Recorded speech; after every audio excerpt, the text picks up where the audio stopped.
Hey, Stacey Ashley here, and I'm just at the Uni of New South Wales. As you can see, I'm in the car park, which is pretty exciting. I wanted to talk to you though about really quickly what to do when you're feeling overwhelmed in your job, when you've got that I'm too busy, I've got too much work on, my boss keeps piling me up. And the reason I'm talking about it is because I've had 3 people bring this up with me in probably the last 48 hours. And so I wanted to quickly share 3 tips to help you with that situation. And so the first one is, and this is for whether you're early in your career, whether you're in the C-suite, and I've had people from both ends of the spectrum talk to me about this just this week. So the first one is actually assess your work, like really critically look at it. What have you got on your plate?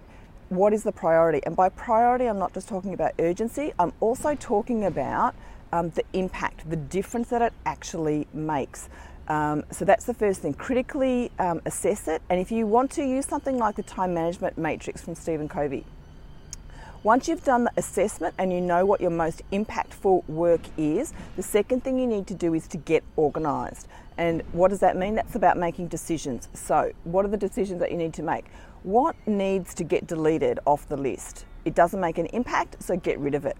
The second thing is, another D, is what can you delegate? So who else could do it? It doesn't always have to be you. The third thing is what can be delayed. It doesn't need to happen now, it can happen later. And the fourth thing is, what are you going to do? So where are you actually going to invest your time and effort?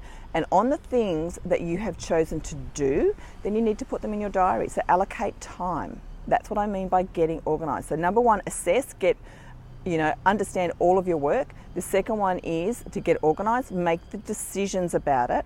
And then the third one is evidence it. Once you've got the evidence, so what work you are actually going to do and how much time it is going to take and what you need to delegate, delay and delete, then have the conversation with your boss. You've now got the evidence to be able to have a reasonable conversation and set reasonable expectations with them so that any subsequent piece of work, when it comes into your space, is based on the impact that it has and the impact that it has on the rest of the work that you've already agreed to.